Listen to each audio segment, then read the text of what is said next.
I can't unmute because I can't see you. Okay, no worries, Crystal. I'm not gonna mute you, so you don't have to try to unmute. Oh, we have lots of people.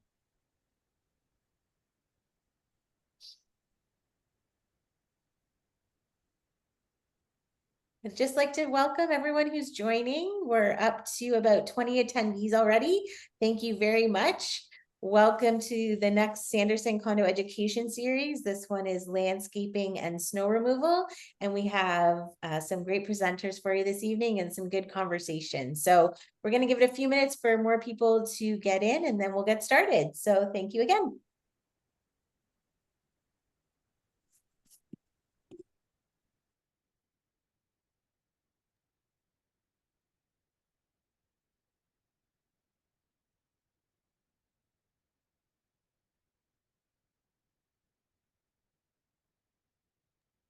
Okay, we're just going to give it another minute. I just want to say thanks again. If this is repetitive for those of you who got here at the beginning, I apologize.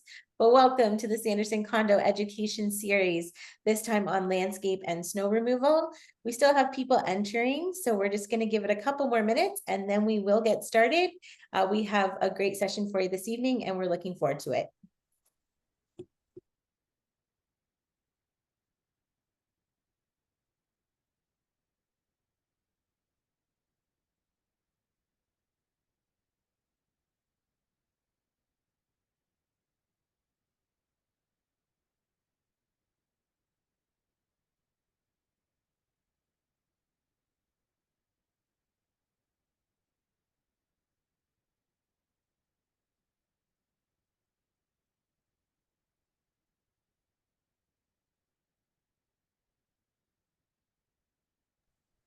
Okay, thanks everyone. We are at 6:32, so we're going to get this started. We don't like to waste anyone's time, and we appreciate all of you being here. People can still join, but we're going to get started because we have lots of great information. Again, welcome to Sanderson Condo's education series on landscaping and snow removal. I am Casey Beacock with Sanderson Management. This is Caitlin Beacock. She'll be our tech moderator this evening. And I'm going to introduce you to your moderator and panelists for tonight.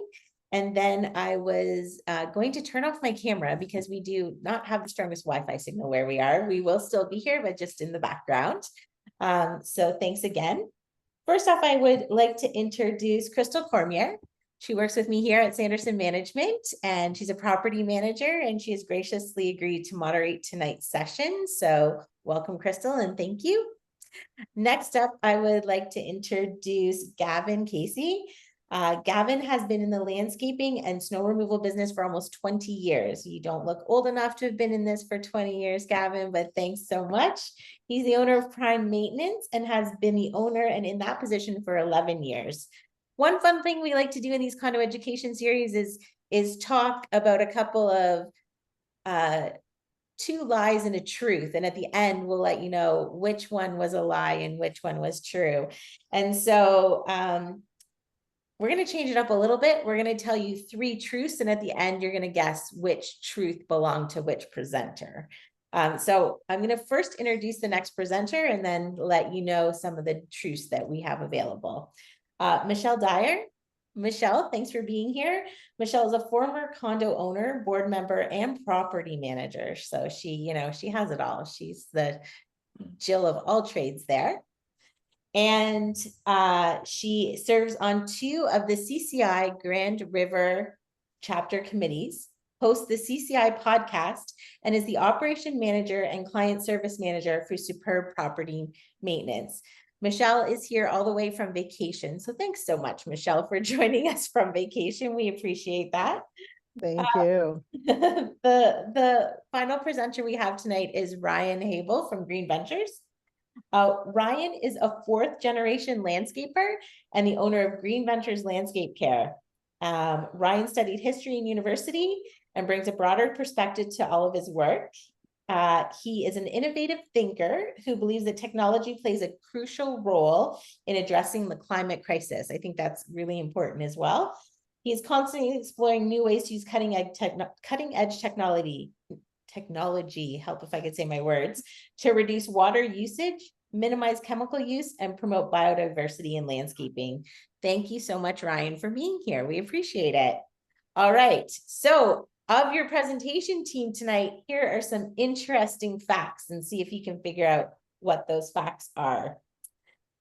We have a presenter or moderator who has 2 kids under 2. We have a presenter or moderator who played pro hockey in Germany, or was going to play pro hockey in Germany. That's a big deal in my house. If anyone knows, hockey's a big deal over here. So that's pretty cool. We have a presenter who got to meet Taylor Swift. Not only meet Taylor Swift, but sit down and have a drink with her in a bar on her last concert tour.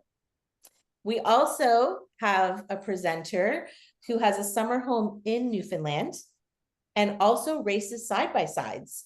Also a very cool thing. Went to my first go-kart race a couple of weeks ago. That was quite interesting, I have to say. So I haven't been to a side-by-side one yet, but I have to put it on my list. Anyway, enough about us. We are on to our presentation. Crystal, I'm going to pass it over to you and your team tonight. And thank you again, everyone, for joining. Thanks, Casey. Welcome, everybody. Thank you for taking the time out of your evening to join us for our event tonight. We have a few items that we're going to be talking about this evening, such as contracts and insurance, seasonal landscaping, timing and snow clearing and salt, and then communication between board and contractors. Towards the end of the event, we will have the Q&A period where attendees will have the ability to be able to ask questions, and our panelists will be able to answer them for you. So to start things off, we have Michelle. Michelle is going to be talking to contracts and insurance, the cost for contractors, and slips and falls. Michelle, take it away. Thanks, Crystal. Okay, so contracts. Every condominium is different. So let's start with that. Not any 2 contract will be the same.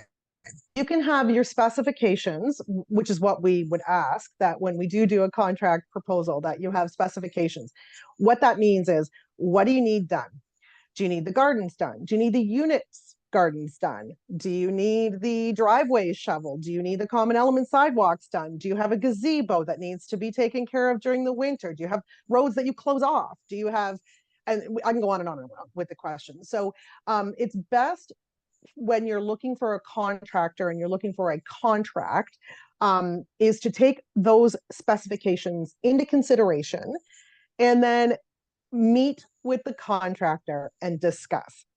This is important because in your specifications, a lot of them are in the declarations or in the bylaws or rules of the condominium, and they don't get as specific as you think they do, or they get right into the minutia, get really specific. So you really want to kind of just make sure your contractor is knowing what they're quoting on. This also helps you meet with a so that you can compare apples to apples to apples. If you've got a contractor and you said to one, hey, I want a basic contract, and then you said to another, hey, I want aerating, weed control, mulching, seeding, fertilization, you're not comparing apples to apples. You need to really specify what you want in your contract and understand that a basic contract is one thing, but a contract that includes weed control and fertilization, aeration, overseeding, all of that is can be costly, and you have to be prepared for that. Anything else on contracts, Gavin or Ryan? No? Okay. I don't think so. we had a lot to say about it earlier. Come on, guys. You covered pretty much all of it as far as I was concerned. Yeah, the big thing with contracts is just being very, very clear about what it is that you want, and even meeting with your contractors and going over what you expect the property to look like. And then we can advise, like, this is what we recommend you put in your contract so that your property will look how you want it to. Yeah, if you don't want weeds, then you're going to need to do weed control. That is unavoidable. And it's not just a one-off. Weed control or fertilization. I mean, we fertilize as part of the contract, so it's 3 times a year, and that helps the grass grow. But if you're not aerating and you're not doing weed control and you're not doing other things that go with it, the fertilization is great and will help the grass grow, but it won't get it to that next level. If that's what you're looking for, if you're looking for your gardens to be the next level, but yet you don't have any plants in them, we can help you with that, but that's going to be an extra cost. We can't have our guys planting a whole bunch of plants that haven't been paid for. So that's kind of a little bit more on the contracts. So insurance. You can see all the contractors will cringe at the word insurance, and I'm sure a lot of the board members and property managers on this call tonight will also cringe. It is becoming quite litigious or quite awful when it comes to slip and falls. Slip and falls, the responsibility of slip and falls are the onus always seems to be on the property and or the landscape or your contractor. And it doesn't matter what kind of slip and fall it is, there always seems to be that call into the contractor that says, hey, this person slipped.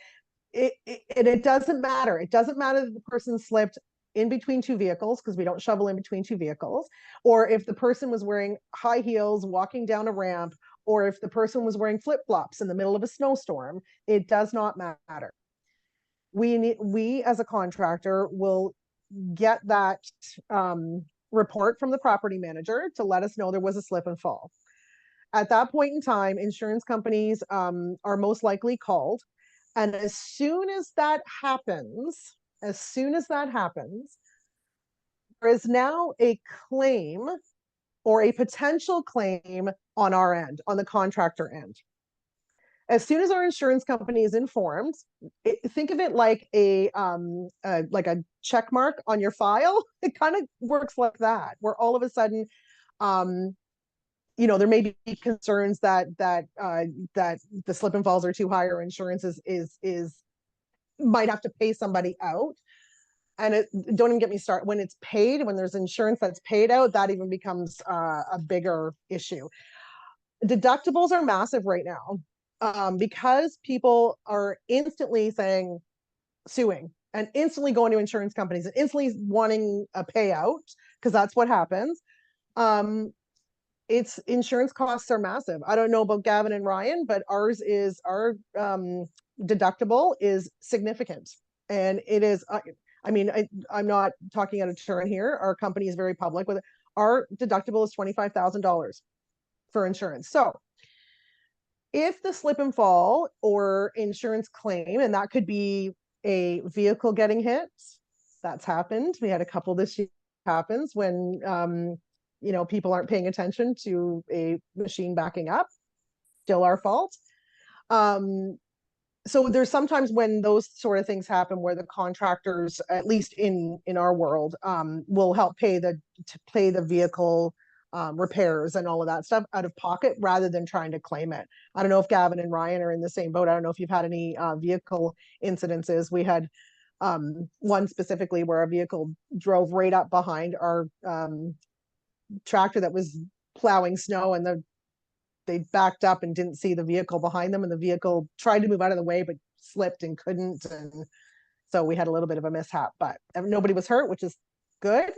But at the same time, those are the kind of things that we tend to want to work with the owner of the vehicle and pay them out. Gavin and Ryan, you in the same? What about you guys, in the same kind of boat, or? Absolutely. Yeah. Yep. And insurance, even most Canadian insurance companies won't insure for snow removal anymore. So yeah.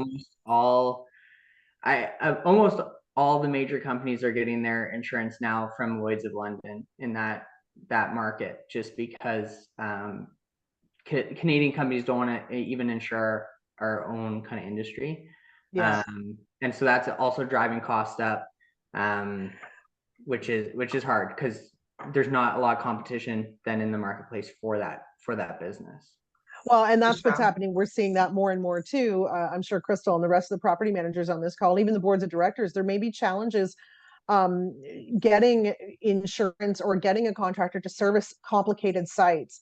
I know with our team, we've got a couple of sites that we can no longer take the insurance risk on because the site is just too complex or too, it's on a slope, on a hill. There's, a lot of cars that don't move, or there's a lot of cars that are parked in the parking lot and slip down the hill. So we can't take on those costs. So our insurance company is, saying, okay, this particular property is an insurance risk. It's up to us whether or not we want to continue to service that property in the winter. But we're getting more and more of that, where our insurance company is telling us this is a high risk location. So Michelle, when it comes to slips and falls like this, you guys usually keep logs of when you did the site, what time, what the Absolutely. conditions were, all of that Yeah. kind of stuff, right? Absolutely. We do. You can see when we salted, how many times we salted, who was there, what time they were there, what they did. So whether that be plowed or sidewalks or clear the dead ends, whatever we did, you can see that. So yes, when there is a slip and fall, the logs immediately come into play. Are logs kept all year long, or are they specific to seasons? We have our winter logs and our summer logs, and they're kept for 7 years. So we can go back for 7 years. We keep them separate because we have different contracts for the winter than we do for the summer, meaning that, so we have a proprietary logging system, so one that was designed by us. So it's specific to the seasons and specific to the contracts on purpose. So Crystal, anytime if you had a site and you said, hey, Michelle, can you show me the logs for this day to this day for this particular site and what you did, I can pull them all up and you can see when our crews were there, what they did. Even now, like with the summer, you can show that, okay, you know what, it was too wet to cut the grass, so we weeded and we trimmed back the bushes on this location, or we did this and this. So you can see that. Winter logs gets even more specific. They get down to the nitty gritty. Okay. And the second that there is a call from a property manager saying that we had a slip and fall, those logs are pulled immediately. And we also share information, as most of the property managers on the call know. We share information about what we did, what the site was like. Some of our cars we have GPS, so it can be traced, and some of our vehicles have cameras in them too, so you can see what it was actually doing. But we do log temperature, we do log weather, what it was doing. I think that it's kind of a prerequisite, isn't it not, Gavin and Ryan? You guys also keep winter logs. Yeah, it's a cover your butt kind insurance. of thing. I believe it's a prerequisite for insurance. It is, winter logs, right? Yeah. And they want to. Yeah, you have to. I know my insurance company, I had to send it to them. They had to approve it. Yeah. Same thing. It's. Yeah, we've been through all that too. Yeah. Yeah. Sorry. Go ahead, Ryan. I just wanted to mention that Landscape Ontario is currently working with the government. I'm part of the snow and ice sector group, so we just had an update call last week or 2 weeks ago. And one of the main things they're hoping to get is overall standard for the industry, to kind of help with a lot of these issues that contractors are dealing with, but then homeowners, condo managers, property managers, just all in general are kind of dealing with. So ideally, this stuff will kind of all be like a must to even participate in the industry. It's just kind of the battle of bureaucracy now to see if we can get to that point. Yeah, Landscape Ontario is really spearheading that, and as a group of contractors, we need to be knocking on our MPs' doors and MPPs, whoever they are, government officials, to say, look, this is something that's needed. This standardization of the industry is needed, and desperately needed, because pretty soon no one's going to be able to afford the insurance for winter coverage, and more condos are being built, and more people are living in condos right now, and it's getting, the pool of good contractors is starting to dwindle a little bit because people can't afford the insurance. Okay, so I have 2 more questions, Michelle, and we're gonna do them real quick so we can move on a little bit. Are contracts typically developed based on a number of hours you expect would be required at each site? And if so, how do you handle weeks where the amount of work requires additional hours, or it's there hasn't been a lot of rain, so things are dry, so you don't have as much work? So yeah, our contract. So again, let's talk about communication. So you told us what your needs were, and we sit down and we start crunching numbers. So in order to provide you with what the expectations are or what you need, it's an average. So if we say, okay, it's going to take us, and I'm throwing numbers out here, so just please ignore. It's going to take us an hour to cut your lawn. It's going to take an hour to weed your gardens. It's going to take an hour to do this. Then that's 3 hours. Okay, then how many snowfalls are we anticipating? That's anybody's guess, but you have to take a look at, okay, what's the snow removal going to be like? Am I going to need X machine to do this? Am I going to need the sidewalk? Am I going to need so it all comes into play, and then it's broken down. So you get your big number after it's all calculated, and then you divide it evenly by 12. And that's what you're paying per month. You will have weeks where, yes, it's dry out. It's not cutting your lawn. We're still visiting. We're still weeding. We'll probably be pruning. We absolutely do litter pickup. But then the next week, guess what? We'll get 40 millimeters of rain and we'll have to cut your grass twice. Or well, not necessarily, but it will take us longer to get that part done. So when you have a contract like that, wintertime, the bulk of that money you're paying is the winter. And especially if you have a salt included. So that's costly. And as well, there's no, like, we're at your sites every single day in the winter, or thereabouts. Even if we don't get snow, where we have people checking and going around to every site, let's check and see, because what it's doing in Waterloo may not necessarily be what it's doing in the south end of Guelph.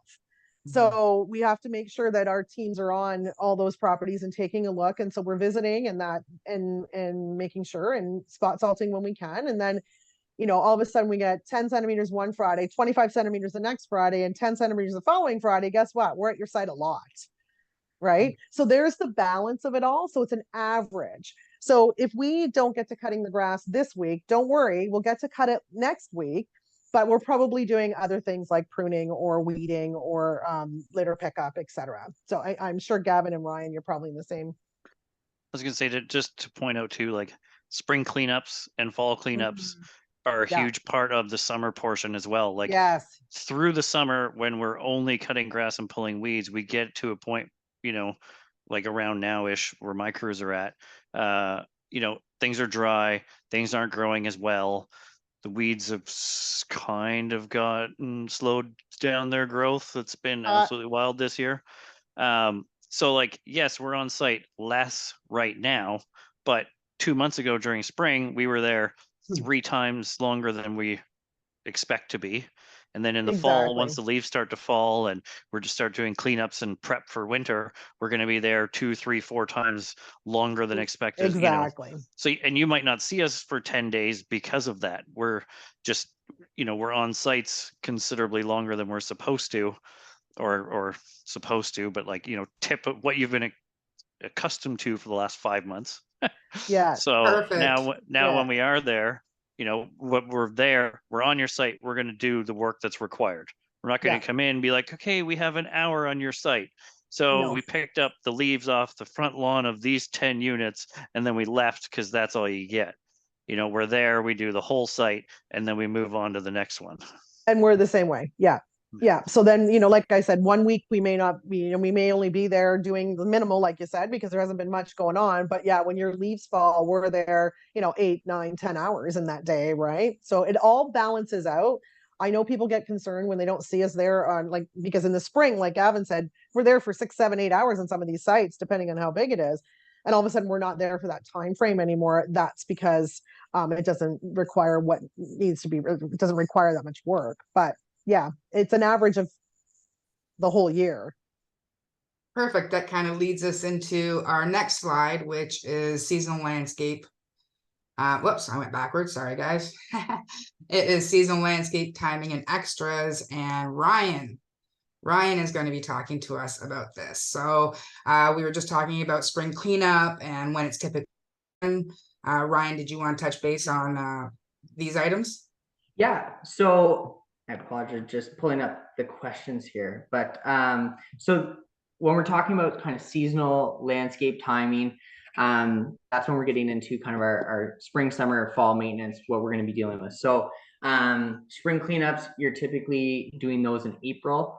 And then you kind of go into your regular maintenance starting in kind of May, June, July, August, September.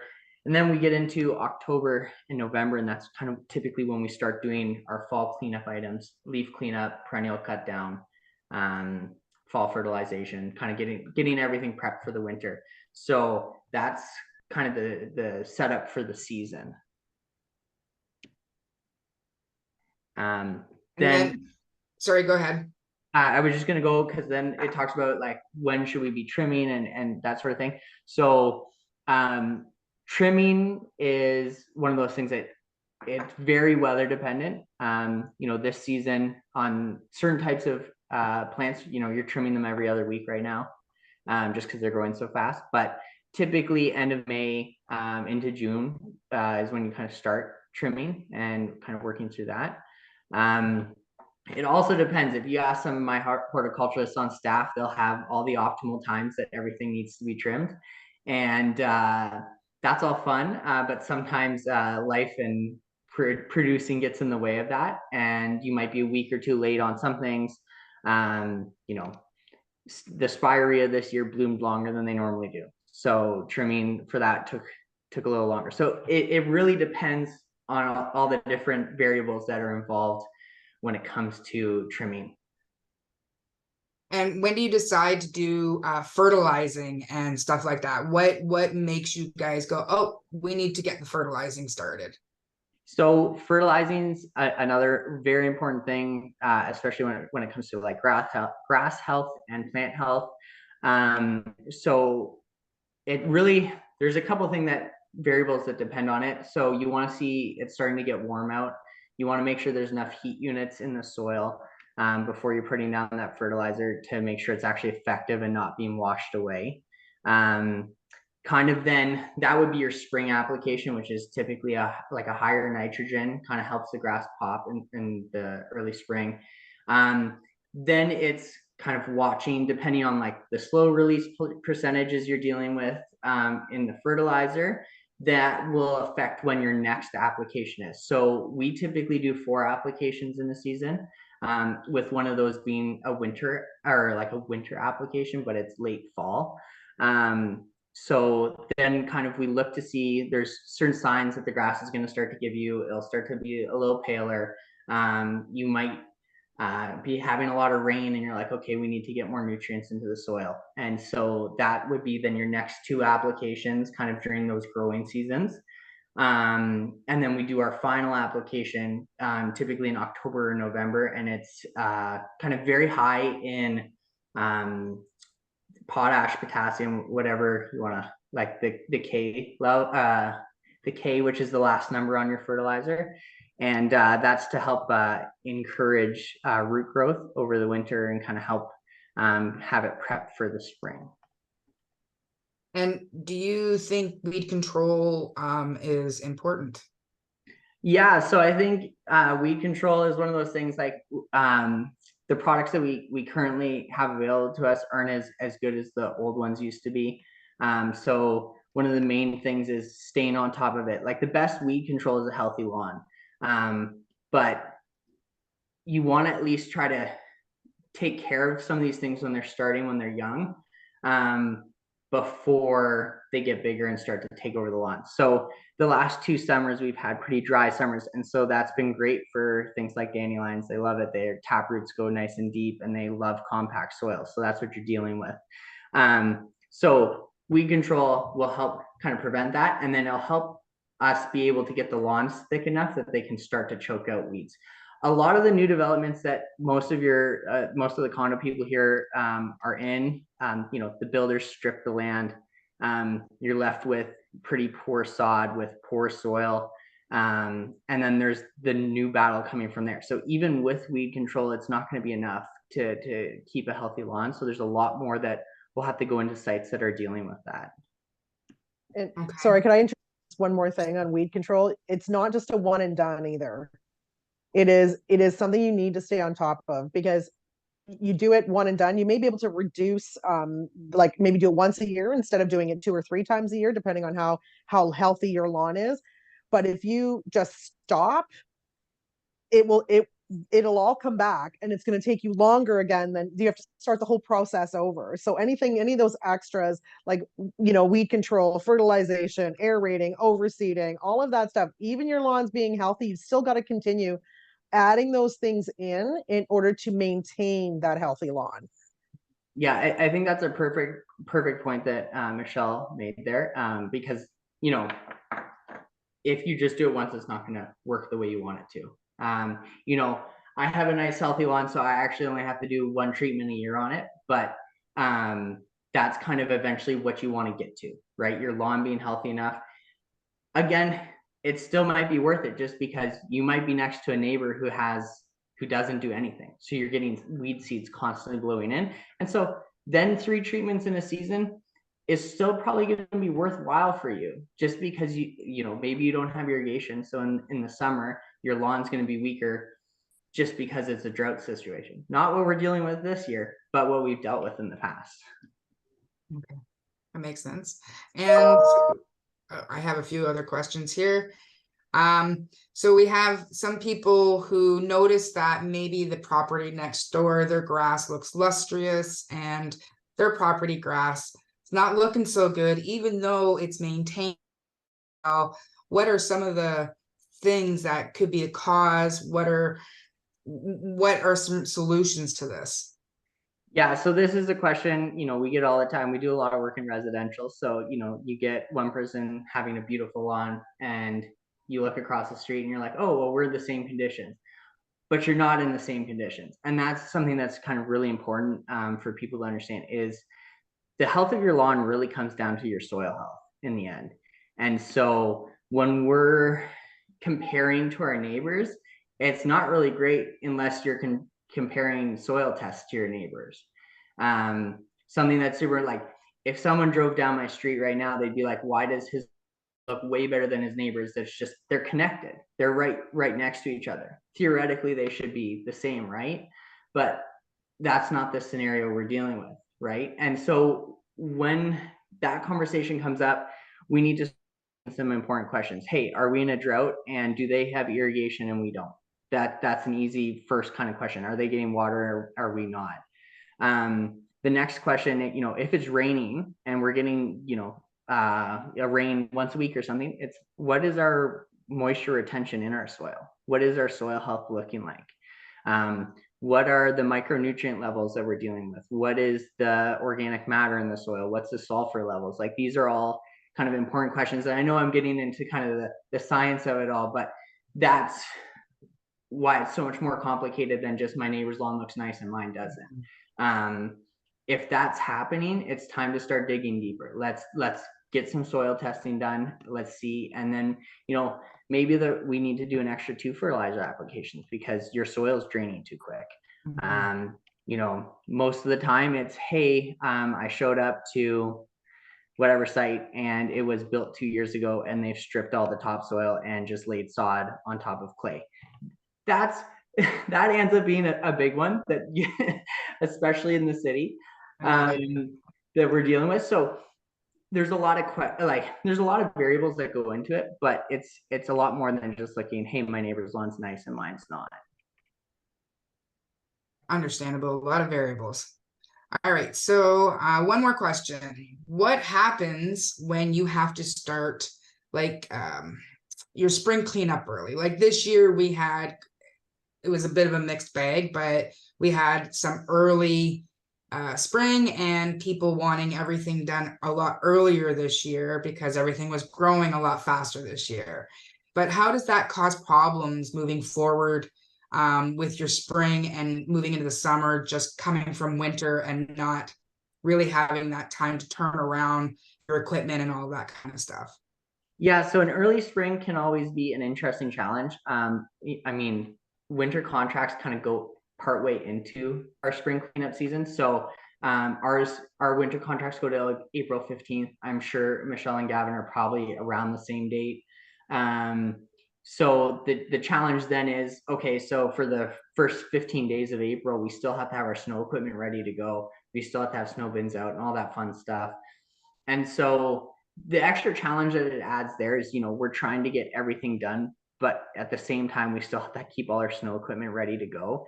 And so we have a reduced operational capacity during that time. For us, our dump trucks have their salters on and we can't really take them off because it's still going below freezing at night. So we still have to go do checks.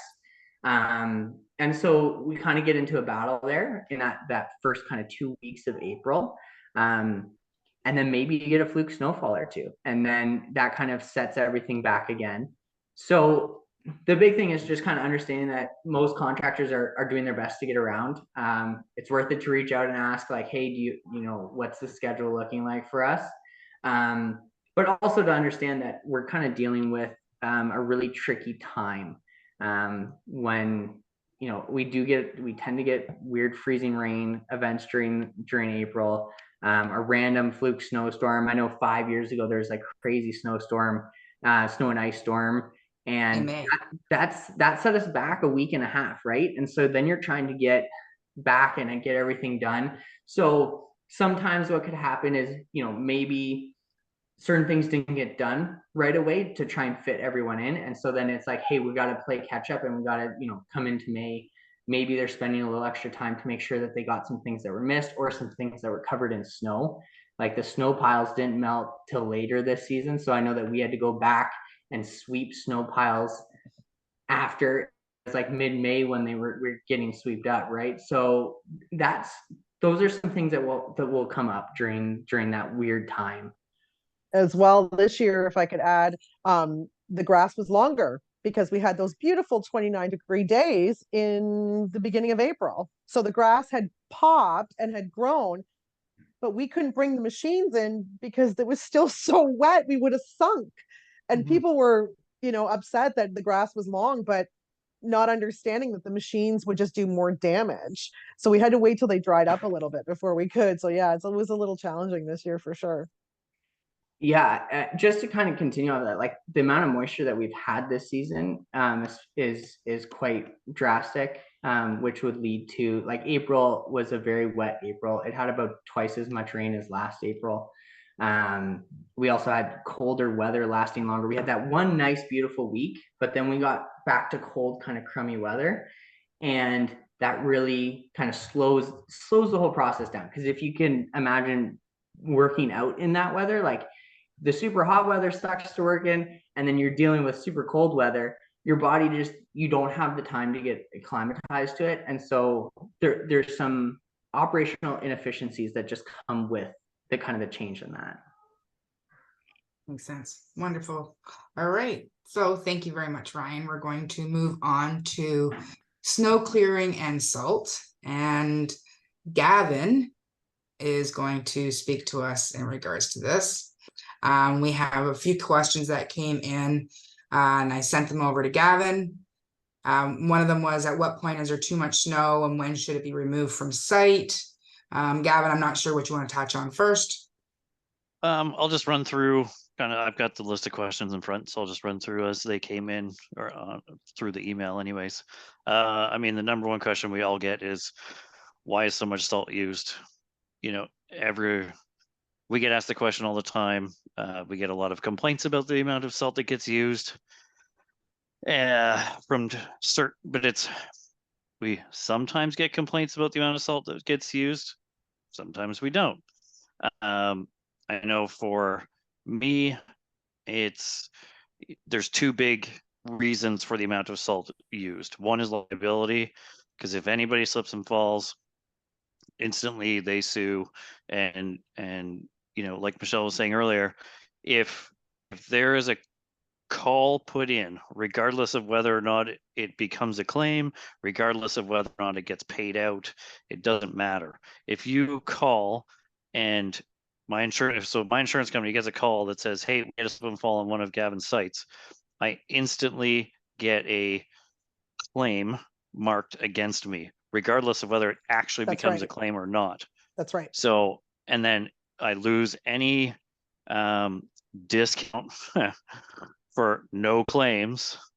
Usually it's like 5% of our extremely inflated interest insurance rates, but you lose that, but then you also get a hit. So like every time it's like, oh, you have a claim, now there's a surcharge because you have a claim. Oh, you have 2, 3, or 4 claims, even though nothing has been paid out. Well, now there's a bigger surcharge because now you're high risk. You have all these people calling in, and regardless of whether or not it came to anything, and the insurance company might not have paid out a single dime, but they don't care. They're going to take all of my money, and that, unfortunately, as Ryan said earlier too, like there's no market for insurance right now. So it's you pay it or you go to business or you drop snow, which is what a lot of, I picked up a lot of contracts the last couple of years because of that. A lot of big players in the game have just said, forget it. Insurance rates have gone so high for winter snow removal only that they're like, it's not worth it. They're paying, like, I know guys paying $70,000 a year in insurance strictly for snow removal. So like think how far condo fees go when you're talking 70 grand. Yep. Some of the big snow removal players are paying up to 10% of revenue. If that just like some of these guys are doing like $30 million in revenue and they're paying 10% in insurance costs. And it's gonna hurt the industry in the long run, and it's gonna actually get passed on to all of you guys. Really. Well, but that's what happens. It gets passed on to the client, right? Like, as a contractor, we don't have a choice. That's where our revenue comes from. So how do we pay for our insurance? Well, it's got to come from somewhere. It's not coming out of our pocket. Our pockets aren't that deep. We need, the clients to get the contracts and to help pay for that. So that's where it comes. So unfortunately, so that's why we use so much. The biggest one is liability and just how quick everyone is to sue for a slip and fall. The other one for me if specifically, you're using so much salt, what happens when you're doing like if it causes some damage, like salt damage because of the salt? What kind of damage? Salt damage to like the lawns and stuff like that. So any salt damage occurred on my, like, from work that I've done, I repair it. And that's typical, I think, of most landscaping contractors. That's right. Most contractors, no different than with my plow or whatever. If I drive my, my favorite is winter. So I have tractors that do all my city sidewalks. I use basically the same ones the city uses. And what about, okay. And like the first few snowfalls, sometimes there's a couple whoops, the guy misses the lawn, whatever. But there's a lot of times where, we'll pick up a contract, starts in the winter, and the first time we go plowing down the sidewalk, it looks terrible. And I get complaints, they ripped up our lawn, and then you get there and we didn't rip up anything. It was just overgrown 6 inches on both sides of the sidewalk, and we just cleaned it up. You're welcome. What about when you guys are putting the salt out and you're putting it out, let's say it's a townhouse complex and you're throwing it. We understand that you guys are in a hurry. You're hitting like 60, 70, 80 townhouses that you have to do it, and they're just kind of throwing it out, but like it's landing on windowsills or stoops. Like how can we help owners understand the need to get it out quickly? And these kinds of things do happen, but we can help mitigate it with conversation. I mean, salt is going to get everywhere no matter what. You're going to get some damage over time to anything with salt, right? Concrete, asphalt, interlock, it doesn't matter. The way that the salt reacts with water and the freezing, thawing, etc., it finds its way into cracks and freezes, expands, blows things apart. Usually starts out small, eventually it gets bigger. Some of my contracts I have, they specifically pay for ice melt to be done on all walkways. Some do. And is ice melt an alternative to salt? Yeah, so ice melt is like the pet friendly stuff. It's it has completely different properties. You know, some quick differences, like salt only really works to -15. Ice melt will work down to basically -40. You know, it costs a little more, but it's also pet friendly. It's you know, it's considerably more earth friendly to the surrounding areas, but it also costs more. Okay, so So it's not always cost effective to use the ice melt as it is that's to use this rock salt. that's right. Like rock The salt is common cheaper, ones. right? We Okay. mine it. It comes out of a mine. We can buy it in giant bulk, you know, as I'm sure all of us do. What about Where sand? sand is great for traction, but it But it's doesn't not doesn't something remove melt it that the you out. would ice. typically place No. in a down for. You know, the only time I use sand is during an ice storm if it's too cold. Okay, So if we get an ice storm and it's going below -15, it kind of there's fine lines. So because there's also treated salt, which will work down to -25. Depending on the events, it all depends. If it's going to be -25 or even -20 usually or lower, and there's an ice storm, it doesn't matter. Like you're getting what's called pickled sand or pickled right. salt. So it's a 50-50 mix of sand and salt, because then it gives you traction while it's frozen, but then when it eventually warms up, there is some salt there to start the melting process and you know, remove it. But unfortunately, Yeah. Okay. Sand is also really messy, just so everybody's yeah, aware. Like, no, really, it really is very, very messy. If a contract or a site is insisting on using sand, I mean, the cleanup is way beyond, like, to come in and clean it all up is awful. And it's not part of the spring cleanup. Like, that would be an extra to clean up nothing but sand. It's awful. yeah.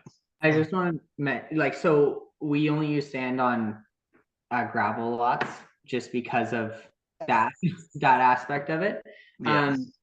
I mean, an alternative to salt as well is using brine. I don't know if Gavin and Michelle are using brine, but we use a calcium chloride based brine that kind of helps reduce the salt load a fair bit. So we use that as our pre-applications. So But you don't use that on like walkways and steps. That's just in like the driveways and sidewalks. no, we'll use it on walkways and steps too. We'll put it in little backpacks for sprayers that the guys Okay. will spray down. And so we typically only use them as pre-apps. I know there are some contractors in the area that use it for everything. We haven't got there ourselves. I don't know if we ever will, but it's definitely an option to kind of help out, especially with the type of additives that you can kind of put in to increase the exothermic properties of it. Is it more We expensive to use it? It depends. So for us on pre-applications, our brine tends to be quite comparable to the cost of our salt. And the nice thing is it doesn't go away if it doesn't snow. It kind of sticks real nice. Whereas salt, let's say you pre-salt and then an event it doesn't happen, the salt's kind of stuck there, people are dragging it in. Whereas the brine, that doesn't happen. It kind of sticks. One of the contractors I work with that, you know, I know his brine, it was wild. We went over a summer and we had like an early snowfall and his brine still worked on the front place. I'm not claiming that that's how things go when we use it, but that's what I saw with this guy. And I was like, that kind of sold me on trying to use it. So So again, it's it's more as very, a oh, sorry. pre-application. Sorry, Michelle. It's No. more of a pre-application. Yeah, so that's how we're using it, as more of a pre-application, to kind of help with the bond between kind of the asphalt or concrete or interlock and the snow. And so you get a cleaner scrape. You get a cleaner scrape, you have to use less salt at the end. We saw quite large reduction in our salt usage when we started using it, about 30% reduction in salt when we switched to pre-apps using brine. Awesome. But very scientific. So you can't use it. I mean, it's great, and because we use it as well. It's great. It's that fine line. If you don't get it out there at a certain time and temperature, it's not going to be effective. So there really is some science behind that brine to make sure that it's applied in exactly the right time frame. All right. So Gavin, I got a couple more questions here quick for you. Why don't you guys clear around parked cars closer or come back at various times, checking the property, and seeing if cars have moved? One of my favorites, especially there's one spot open right here. Why didn't you clear it? Typically, the number one reason is the equipment doesn't fit. 9 times out of 10, whatever it is that's on site will not fit. I can't make the turn. If it's a truck that's there, usually it can't make the turn to get into that one parking spot, or even if it's 2 parking spots. Or if it's my tractor that's there, I have 10 or 12 foot wide plows that it just physically is impossible to get it in there. And you don't want to come within so much distance of a vehicle, is that correct? And that's exactly it. We, as experienced as we all are, it comes down to my insurance and liability. If I personally can plow 95% of the time within 6 inches of just about anything. But there's that 5% of the time where it's a little icy. You don't see that snow buildup. There's even a chunk of snow falls off my truck, and that hump, you bounce over it, trying to back up. Any little thing like that, if I'm that close, that plow sticking off the front of my truck turns and hits your car. Well, now you're gonna be more upset with me because I've now scratched your car, dented your door, ripped your mirror off, or whatever the case may be. Basically it just comes down to a liability and a damage, right? It's the Mitigation. The possibility of damage is so much higher than the reward of clearing one parking spot. And then also, that I know we all do the same thing, that same thing for going back to sites over and over again. Like, I'm not going to come to your site 12 times to try to look for a parking spot. Once there's an accumulation of a certain amount of snow, either heavy snow events, it happens every time, or a couple of smaller snow events, then we send out emails to the managers. We say, hey, on this day between these couple of hours, get as many people as you can to move. Send out your notices to all your board members, or all your the homeowners and their tenants, residents, etc.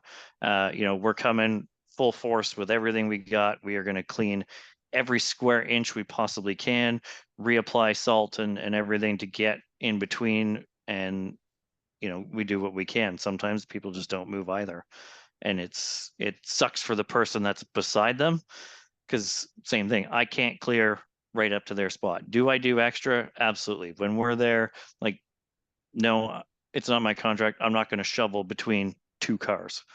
But if I'm there with the crew and they're kind of, we're clearing and there's one car that is dead, or the person, the battery's died, it's their summer car, they never drive it, or whatever the case is, a lot of times I feel bad for the guys beside them. So we'll try to shovel. We'll put a little extra salt on that strip of 6-inch ice that's built up from people walking back and forth on the snow.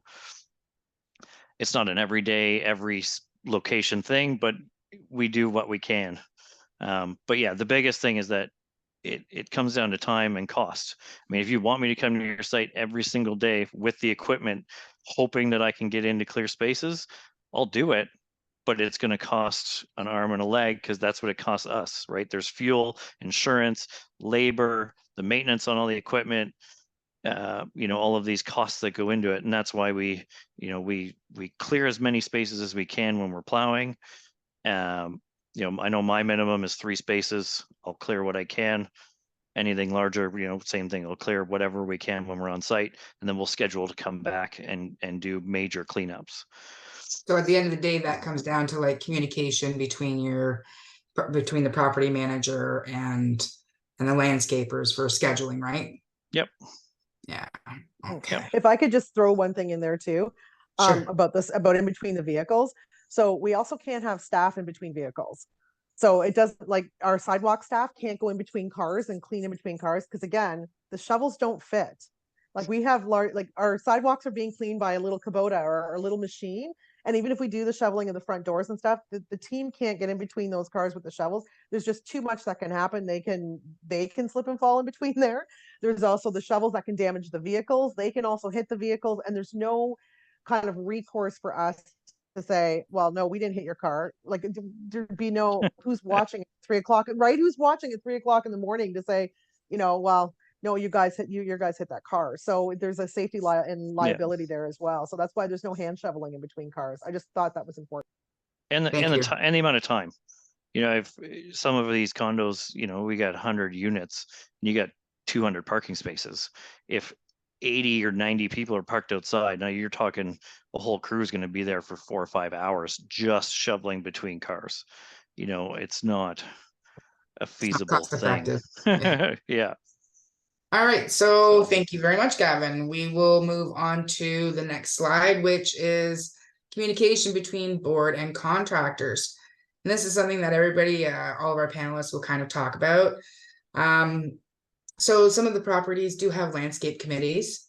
Michelle, it's I think, how do you feel in regards to communication with the landscapers via the gardening committee? Should they be talking to you guys? Should we be having meetings with you to make sure that it's clear what needs to be done? Like, I think this kind of goes towards contracts, and making sure that contracts are clear if they have a gardening committee as well.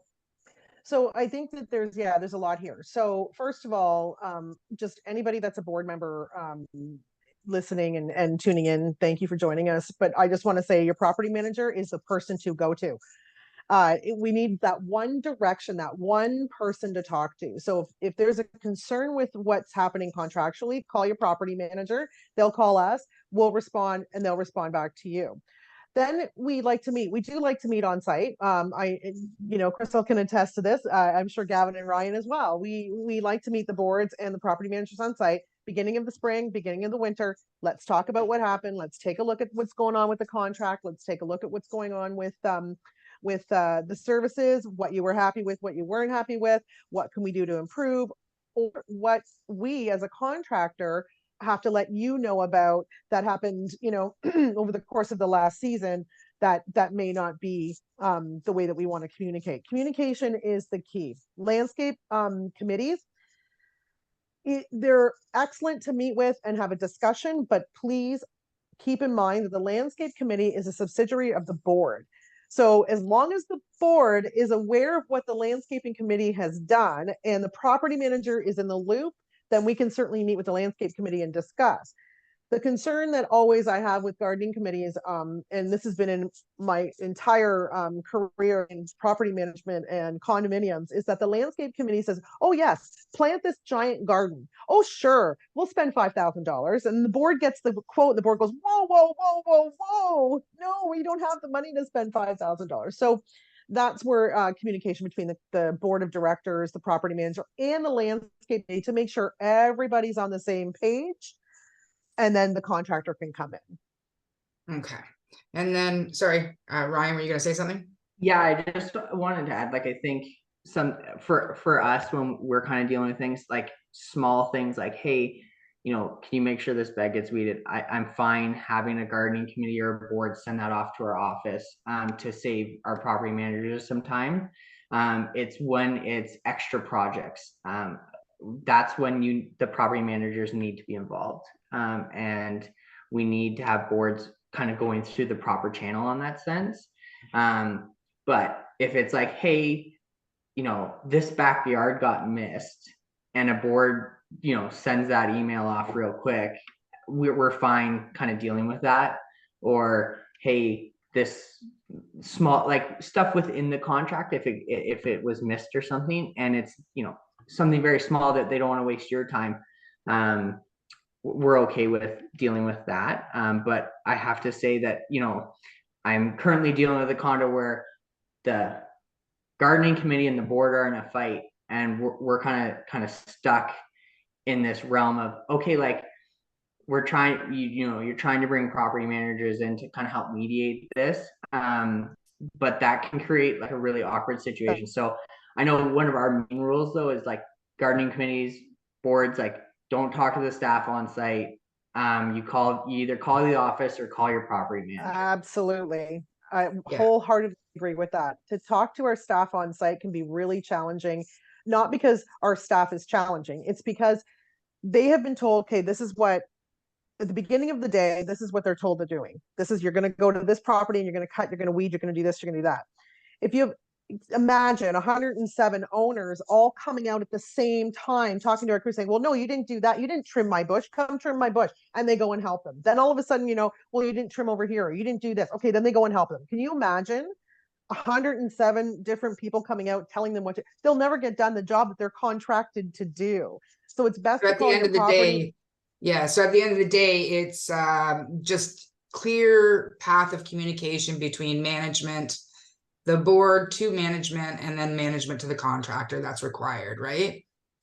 Yeah, and then, I get a lot of emails from my contractors saying, that owners have come out while guys have been using machines, whippersnippers or trimming, and people have talked to them or stopped them, and it's been, an emergency situation. Potentially somebody could have gotten, a finger cut off or a cut or something, and that's a horrible thing. So I'm sure you guys can agree to the fact that owners should be not approaching the staff that's on site. Is that correct? Correct, please. Very much so. Call your property manager. Call your board first, then let them call your property manager. Yeah. And please don't touch anybody that's holding any equipment. They can't hear you. They've got stuff on there. We had a gentleman reach out to just tap somebody on the shoulder, and if he would have whipped around with that whippersnipper, that would have been the end of it. So please just call your property manager. Awesome. All right. One thing to Sure. add real Yep. quick. When you reach out, this is for board members and even just all of the owners. When you send in a message, whether it's, hey, can we get something extra done? Hey, this got missed. Hey, if possible, a picture or pictures would be amazing. I couldn't tell you how many times it's like, hey, so like I got a, unit 3 says that you snip down their one plant in their garden bed. And it's like, well, can you send me a couple pictures so I can see like where it is in You need an proximity? example of Like what's happened. Yeah. sometimes it's a matter of, it was, I had one where it was planted in the middle of the lawn and it just hadn't grown enough. Like they just run it over with the lawnmower because it looks like everything else growing in the lawn. And, I had an irate homeowner, and it's like, well, I apologize that your plant got cut down, but there was nothing to signify that this plant was even here, aside from the fact that it was about an inch taller than the grass. Stuff like that is just, and when you send pictures, try not to have it like this. Send the picture so you can see, surrounding area as well, not just a picture of the ground and be like, what's with this patch right here? And then, but it's like, okay, well, but where on your property is this? You send me a picture of a little square of your lawn. Perfect, thank you. I'm going to move on here to a couple more questions because we have a few flooding the chat here and we have a couple more. But I think here in this slide, it's important to remember that obviously communication is key for everyone, and that there is a path of how communication should take place. So it should go to the property manager. I agree they shouldn't approach your crew, but your crew shouldn't be approaching the owners either. I mean, they're there to do a job, and everyone needs to be respectful of everyone, because we definitely get complaints on both sides. And if we don't have that clear path of communication, this is where we run into problems. So I think it's very important for boards to read their contracts. I think that's something very, very important. However, I feel like the contracts should be explained as well, because I mean, your contracts will sometimes state that we have to, you know, as we talked about in contracts, you know, weekly site visits, but now we hear from you guys tonight, well, that's an average over the year, but the contracts don't actually say that, right? If you read what the contract says, black and white, we cut the grass weekly, or we do this. So again, it points to communication and having clear, concise contracts with easy language for everyone to understand. For contract renewals or proposals, or, you know, expectations for new contractors, what should be in there? Like, what are things that, you know, you often have extras, but is there things that you put in as required because absolutely they are required, or do you leave everything extra and allow the board to pick and choose, even though that might not be the best option for the corporation? And the question from the floor is, would you recommend that someone from the board meet with you when reviewing work in advance of preparing a quote? Ryan, you want to take this one? Sure. I think it's great to meet with not only like a member of the board, but also the property manager at the same time, to kind of go over everything. Both so that I, like, if it was me going for the walk around, so I understand what's kind of going on from the board's perspective, the property manager, and that I then can be aligned on what we're dealing with. I think that's very important. Another aspect, like when it comes to renewals and extras, we typically leave it up to the boards to choose. Like when we send out a contract, we'll be like, here are a bunch of extras. We'll say what we recommend, but again, it typically can be it's up to them in the end, because it's their properties. But I think kind of that whole dynamic is really important to understand what their desires are. So coming from a board, it's great to have the property manager there, because they can be like, hey, well, you know, I don't know if all that's in the budget, because I don't know the budget constraints that y'all are working with. And then we can kind of go from there to build more of a custom contract for them. Because, you know, we have some condos that have very specific contracts with a ton of extras that are just always done. And so if you looked at their contract and compared it to another one, you'd be like, oh, wow, they're paying for a lot of extra stuff kind of on the regular, and it's just built in. Whereas others may have a lot of extras that they maybe do every other year, or, you know, every whatever, just different kind of setups. And I think that's an important point, is that we're all a team focused on the same goal, right? Whether it's the landscaper, whether it's a property manager, whether it's the board, whether it's the owners, everyone has the same goal to beautify the property and make it as hardy as possible, obviously within the budgeting criteria for every site. But when you have a plan and you move forward with that plan, you're going to see success, right? So I think it's, as you said, important that everyone meet, because otherwise I find it becomes a game of telephone, where the message from the board to the property manager to the contractor to the guy who's going to do the quote changes, and it's unclear, and that's where mistakes happen. So I think absolutely a meeting in person of all the parties, so that it's clear and concise and questions can be answered directly, makes for the highest level of success possible. So thanks. One thing to just add too is sometimes meeting on site. There was somewhere I saw in the notes too, it was brought up, you know, things that we'll bring in or bring to the table to suggest, like, I have contracts where a number of, you know, we are responsible for, you know, weeds growing up through the patio stones in backyards, but I have other contracts where I'm not. Right. And it's, you know, that was one of the things I brought up in a site meeting. It's like, hey, you know, we're walking around, like, I notice you have interlock pads in your backyards.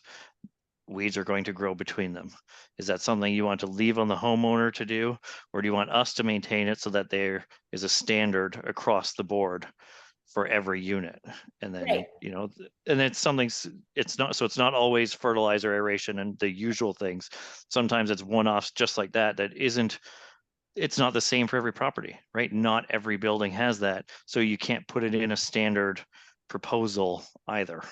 Right, and then whatever that decision is, it can be communicated to the owners too, so that everyone understands what their responsibilities are and what the landscaper's responsibilities are. It just avoids confusion. Perfect, thanks. Okay, this is a quick one. I'm just gonna ask you to raise your hand. It's a quick poll question. We have someone asking land marking stakes. Does each of you on the panel use them? If you use them, put your hand up. So for snow removal, do you mark like where the hydrant is along the roadways? Okay, so there we go, Sue. Everyone uses them. So because you all use them, I'm going to assume that there's pros to them, not cons, or do we maybe have both? Gavin, do you want to take that question, the pros and cons of land marking stakes? I mean, pros is you can typically see where stuff is. Cons, I mean, they're going to get run over. They're going to get plowed in with snow. Sometimes they're just going to get buried and lost. And Or stolen. yeah. So yeah, oh yeah. I've had, can't count how many times I've had to buy and replace them. But yeah, the benefit is in this early in the snow season, it gives guidance as to where curb edges are, driveway edges are, things like that. So earlier in the season, there's, the first few snowfalls, there's typically less damage, major damage to the property from, the plow pushing up into onto the boulevard at the end of your driveway or something, not being 100% sure where the edge is, or onto front lawns and not knowing exactly where the lawn starts. Because I know, like, I can tell you how many boards I've worked for where not even every unit is the same. Some units have just your single car driveway, some have a 4-foot walkway beside it, some have a 2-foot walkway. Each unit is different from one to the next, let alone property. So it just helps to give guidance, but also, it helps guide them as to what needs to get done. If there's stakes around the property and you haven't plowed it, then you probably aren't done your job yet. Excellent. Perfect. The next question we have is an interesting one because it's changed a lot over the years. That it makes me sound old, but over the years that I've been in property management, do you provide tree maintenance such as fertilization and trimming of branches that are dying? So Michelle, you want to take this one? Yes and no. Yes. So yes, for the tree fertilizer, it is separate, and we do provide that. We'll take a look and see if we recommend it. There may be options that don't require that, but that's another story. And we can only trim the dead trees or the dead limbs up to 9 feet. We're only insured up to 9 feet. We don't have our heights training, so we can't go above that.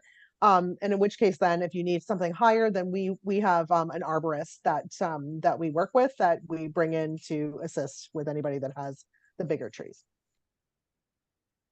Awesome.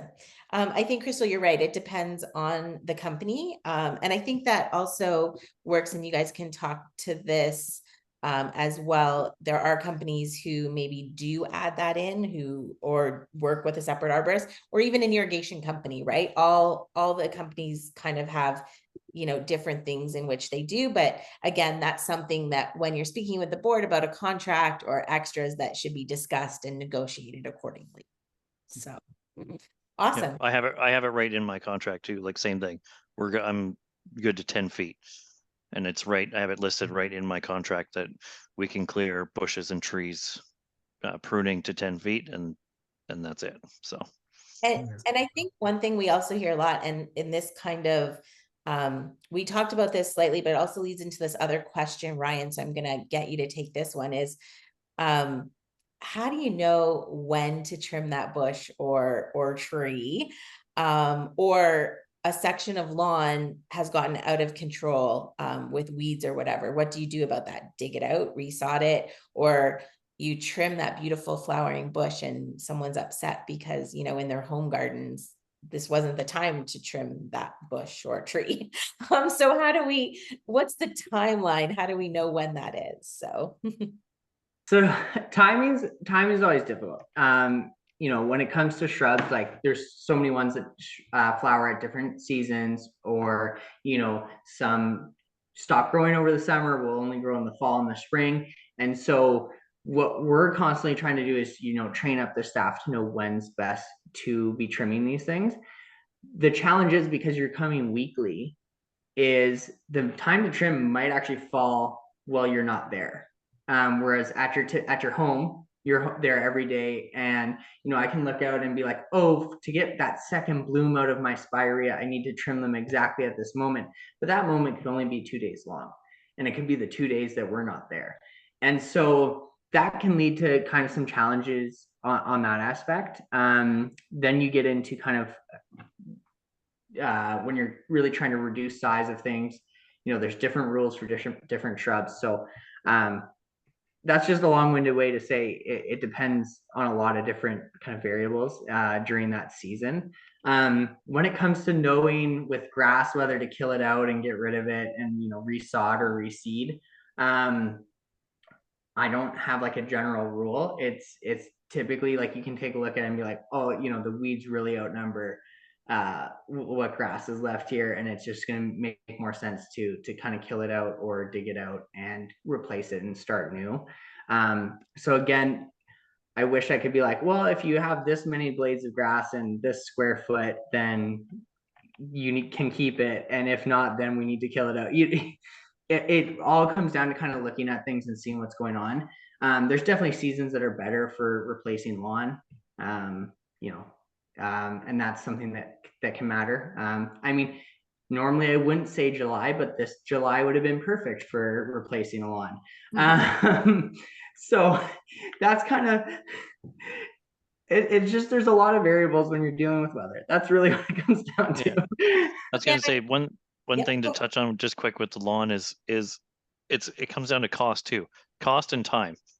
How much time do you want to invest, and how much is it going to cost to eliminate the weeds and regrow the lawn? Because if it's going to cost, and that's something that we present to the board, right? It's, you have if you want it quick but expensive, then obviously you sod it. But depending on the size of it, it may not be that much more expensive to sod versus, rehabilitating what's there. Right. And I think, again, I think the theme that we're seeing here is all about communicating, right? Is time and cost. Because I think the same thing happens when we plant new gardens or we're replacing shrubs, right? You're replacing that shrub that's been there for 5-7 years, and we're putting in a new shrub, and it's this big versus this big, and people don't know. So it's all about managing the expectations and ensuring we've communicated clearly what that all looks like. I think that's a lesson we've all learned. One further question on trees is, if there is a dead tree that removals were needed and you contact the arborist, is the arborist responsible to get permission from the city, or should the property manager do that? Or how does your arborist work? We've done both. We've done it where the property manager has done it. Usually we get the property manager to do it when there's more than like just one or two. If need, like, then we get the manager to do the whole site. But if it's one, we've done it before. The arborist has done it. Usually the cities are well versed in the arborists and the landscaping folks, so they tended to be quick, and the property manager, like, they tend to be quick about it if a permit is required. Okay, perfect. Thanks, Michelle. Yeah, I was just gonna say, not all cities even care. Yeah, no, that's true. Which I live on a street, beautiful 70-foot, sugar maples, and I drove down the street and someone had cut down 11 on their property, and like the city just didn't care. And so I live in Waterloo, and so that can be an interesting side too, is whether or not permits are even needed in general. I think other cities have different rules. Like, I know Toronto, it's super strict because you could end up getting kind of massive fines there. Cambridge But is And strict there's a as whole well. there's a whole private property, condo private property thing, and it depends on what you're backed onto. And like, Guelph is different when it depends on if you're packed on the Grand River, if you're packed onto the city. It becomes, yeah, there's a little bit of some of them don't care, most of them don't care, but every once in a while you need a permit. Got it. Perfect. Thank you. So we got a tough question here, and we're getting to the end, and then we're going to move on to a couple words of wisdom. But this question is definitely one that's probably going to spark a bit of communication. So can a unit owner owner assume responsibility and tell a contractor not to salt their porch because they're going to do it. So this is I'll step in right there and say right off the bat, no, we won't. We will not. If you don't want us to salt your porch, then once we salt it, you can do whatever you want. We can't control you sweeping it off, but we cannot take that liability. What we have done, however, is if you're in a townhouse complex and you are, like, say we're responsible for the steps, you're responsible for the porch, or vice versa, we've dropping off bags of ice melt for the owners that they can use at their own accord. And if we see that you've used it at your own accord, we may not have to pile on top. I say may not as the caveat, but on our end, we can't take on the liability. It's just the insurance is just too costly, and the damage, not only to property and stuff, that not doing it could be more harmful to the owner than us doing it. So we won't take on that. But Gavin, you have anything to add for that one? Yeah, so I actually had one of those this past winter, and you know, I did I at first was reluctant, and then I simply just had the homeowner sign a waiver of liability that says, you know, I am not liable. Just so you know, that won't work. Just so you know, it won't work. The waiver of liability, I'm telling you, it doesn't matter. So, okay, so that's what Gavin has done. Ryan, Sorry, Gavin. do you have any feedback on that? Yeah, so typically for anything that's, you know, kind of commercial managed, like a condo, like a business, we don't really let people decide. But we do have kind of more like an HOA style community where the homeowners have a bit more, like there isn't a management company for them. And so in those scenarios, we basically have like a secondary contract that they have to sign, asking for no product. So it's something that we offer to our homeowner clients. And so in those scenarios, we just kind of have them use one of our residential contracts that say, hey, we'll remove the snow at this level. You are explicitly saying here that you do not want product, but it's a completely secondary contract that our lawyers have done. When it comes to, like, again, when it comes to kind of commercial style stuff, like there's not really an option.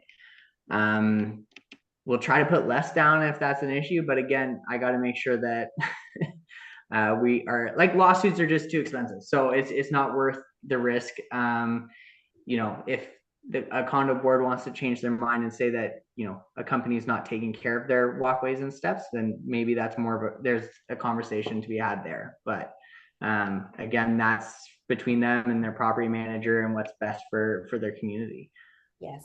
And I would say from a management point of view as well, we would never recommend that you allow owners to put their own salt down, because when a lawsuit happens, and they are happening all the time, they name everyone. They name the landscaper, they name the property manager, they name the board. And so our job as your professional advisors is to protect everyone, including ourselves. And so never would we make the recommendation for that. So I don't think I've seen a lawsuit with too much salt. But that I could be incorrect. Crystal has said they put more salt down on top if they want to correct. So I'm sorry, Crystal, you tell me what. Owner can put more salt down. So I was just saying, like, the owners can go out and, you know, as long as these guys salt, if you don't want it, you can go out and clean it up and put down your own salt. If you feel like they're not salting enough, maybe they haven't put enough there, and you have a downspout and it causes ice on, you know, an entry, and there's nothing that we can do about it. It's, you know, your downspout's frozen and water's overflowing because the roofs are thawing. We've all been here. We've all gotten this complaint. So, there's salt buckets on site for a reason, right? We try and tell owners, you're welcome to utilize those salt buckets and when you open your door in the morning, throw some salt out, right? So that's not to say that these guys don't salt or are not going to salt. They still have to salt as part of their contract, no matter what. And that's, we've gone back and forth on landscaping contracts again, Mhm. myself here, but we've gone to contracts where salt was extra, salt was inclusive, salt had a surcharge because we were short on salt, right? I mean, ultimately the best contract for a condominium corporation, because we don't budget the same way that, someone in a single home budgets, is we would love salt inclusive contracts. Of course, it makes the most sense from a budgeting perspective because a site knows exactly what their contract costs are going to be all 12 months of the fiscal year, right? We've all been there where salt was an extra and we've seen astronomical bills. Like, there's not a large cash flow because condominiums are not-for-profit organizations. There's not a large profit or surplus sitting there that they can pull from.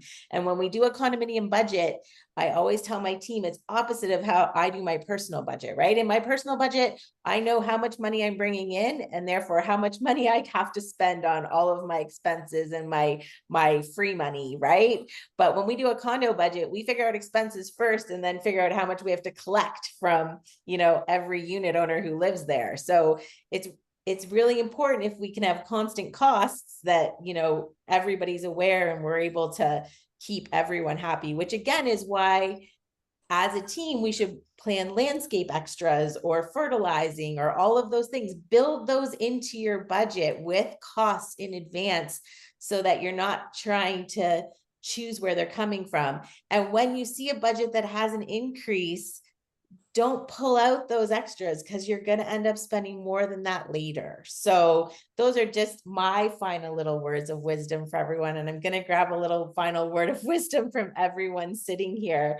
And then I'm going to let you know the truth about all the panelists and we'll let you go because we are down to 3 minutes. So literally, Ryan, you have 30 seconds for your word of wisdom as we close out here. My words of wisdom would just be when you're kind of going through the renewal phase, bidding phase, meet with the contractors that you're having bid. I think that's just going to give you the best results. Whatever company you go with, then you at least can meet people and get comfortable with them. Then contractors can understand kind of everything that you guys may want included in a contract so that we all kind of are on an even playing field. Awesome. Thanks, Ryan. Gavin, you're up. 30 seconds. Staying on that same kind of note is, if there's something you guys are looking for, don't have, if there's, beautification you want to the property and you're not sure how to get it done, reach out. This is what we do for a living. And also, trust us. We're experts in our fields and, this is what we do day in and day out. So. Perfect. Michelle? I echo both. Communicate and trust your contractor. If you don't like something we're doing, communicate. If you like something we're doing, communicate. If you don't, and trust us to do the job you've hired us to do. Excellent. Thanks, Michelle. Crystal, your final words of wisdom. At the end of the day, it comes down to communication. Yes, boards need to communicate with the managers and managers need to be the ones who communicate with the contractors. We just have to have clear line of communication. Absolutely. And again, just to echo, just a reminder that everyone's a team, the board, management, the landscapers, we all have the same goal. We want your home to be beautiful and we want, everyone to have house pride when you're there. So definitely that's what we want. I would like to thank everyone for attending tonight, especially our panelists and Crystal for moderating. You guys did a fantastic job. Lots of great information tonight and lots of tidbits to, kind of percolate in our minds as we get ready unfortunately for an upcoming snow season, right? I hate to say that, but we know it's coming. So as far as our truce, I would like to tell you that Ryan has 2 kids under 2 and almost played pro hockey in Germany. Those are the 2 truths about Ryan. So Ryan, thanks for sharing those details with us tonight. Gavin races side by sides and has a summer home in Newfoundland where he is currently. So congratulations, Gavin, and thanks for joining us from Newfoundland. And Michelle was the lucky one to sit down with Taylor Swift and have a drink at her last tour. So jealous over here. So again, thanks to everyone. We do have a recording. If anyone's looking for the recording, please reach out to Kathy or Caitlin, and they will definitely get the recording to you. And I'd like to tell you that our next board education series is on November 1st, 2023, and it will be about all things legal. So that should be a great one. So that'll be a good one. for that one. And again, thanks to everyone for attending. Have a great night and a super long weekend. Take care. Thank you. Thank you. Thank you. Thanks, everybody.